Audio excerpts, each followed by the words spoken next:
നമ്മൾ ഇന്ത്യക്കാർ വിശാല മനസ്കരാണ്. നമ്മൾ ഇന്ത്യക്കാർക്ക് എല്ലാവർക്കും അഭയം കൊടുക്കണമെന്നൊക്കെയാണ് ആഗ്രഹം.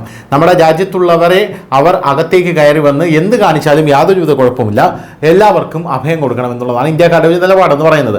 അങ്ങനെ റോഹിംഗ്യൻ മുസ്ലിംസ്, അതായത് മ്യാൻമറിലടക്കം അരാജകത്വം സൃഷ്ടിച്ച് ആഭ്യന്തര കലാപം ഉണ്ടാക്കി അവിടെ നിന്ന് ബംഗ്ലാദേശിൽ വന്ന് ഇപ്പോൾ ബംഗ്ലാദേശിൽ അരാജകത്വം സൃഷ്ടിച്ചുകൊണ്ടിരിക്കുന്ന റോഹിംഗ്യൻ മുസ്ലിംസ്, അവർക്ക് അഭയം കൊടുക്കണമെന്നുള്ളതാണ് ഇവിടെയുള്ള ചിലരുടെ ആവശ്യം.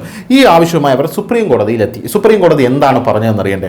അഭയാർത്ഥികളായി രാജ്യത്ത് നിന്ന് നിർബന്ധിതരായി പുറത്താക്കുന്നതിനെതിരായ ഹർജി പരിഗണിക്കുന്നതിനിടെ സുപ്രീം കോടതി ഇന്ന് സുപ്രധാന പരാമർശങ്ങളാണ് നടത്തിയത്.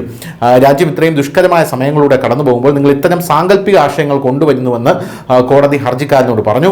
ഇതോടെ അഭയാർത്ഥികളെ നിർബന്ധിതമായി നാടുകടത്തുന്നതിന് ഇടക്കാല സ്റ്റേ ഏർപ്പെടുത്താൻ കോടതി വിസമ്മതിച്ചിട്ടുമുണ്ട്. അതായത് അഭയാർത്ഥികളെ എല്ലാം കഴുത്തിന് പിടിച്ച് പുറത്താക്കണമെന്ന് തന്നെയാണ് കോടതി പറഞ്ഞിരിക്കുന്നത്. കേസ് പരാമർശിച്ച ജഡ്ജി സൂര്യകാന്ത്, നിങ്ങൾ എല്ലാ ദിവസവും ഒരു പുതിയ കാര്യം കൊണ്ടുവരുന്നുവെന്ന് ഹർജിക്കാരനോട് പറയുന്നു.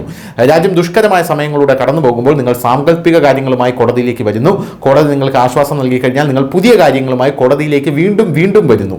നിങ്ങൾക്ക് ഇത്രയധികം ഉത്കണ്ഠയുണ്ടെങ്കിൽ എന്തുകൊണ്ട് നിങ്ങൾ സ്വയം ദരിദ്രർക്ക് വേണ്ടി ഒന്നും ചെയ്യുന്നില്ല എന്നാണ് ഹർജിക്കാരനോട് കോടതി ചോദിച്ചത്. അതായത് 10 രൂപ എടുത്ത് ദരിദ്രർക്ക് വേണ്ടി ഒരു ചായ പോലും വാങ്ങിച്ചു കൊടുക്കാൻ കഴിവില്ലാത്ത ആൾക്കാരാണ് റോഹിംഗ്യകളെയൊക്കെ ഇങ്ങോട്ടേക്ക് കയറ്റണം എന്ന് പറഞ്ഞ് ഹർജിയുമായിട്ട് വരുന്നത് എന്നാണ് കോടതി ഉദ്ദേശിച്ചത്.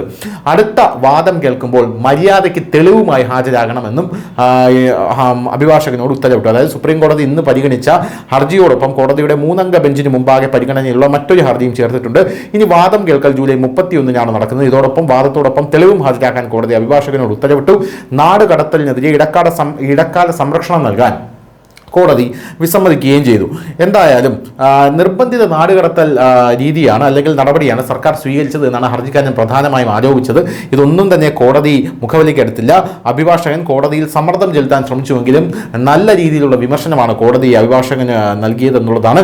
ഇത്തരം വിവരങ്ങൾ നിങ്ങൾക്ക് എവിടെ നിന്നാണ് ലഭിച്ചത്? ഈ വിഷയത്തിൽ എനിക്ക് വ്യക്തിപരമായ വിവരങ്ങൾ ഉണ്ടെന്ന് ആരാണ് നിങ്ങളോട് പറഞ്ഞത് എന്ന് ഹർജിക്കാരൻ്റെ അഭിഭാഷകനോട് കോടതി ചോദിച്ചു. അഭിഭാഷകൻ കോടതിയിൽ സമ്മർദ്ദം ചെലുത്താൻ ശ്രമിച്ചു. 38 പേരെ നാടുകടത്തി ആൻഡമാനിലേക്ക് കൊണ്ടുപോയി കടലിലെറിഞ്ഞുവെന്നാണ് അഭിഭാഷകൻ ഹർജിയിൽ പറഞ്ഞിട്ടുള്ളത്.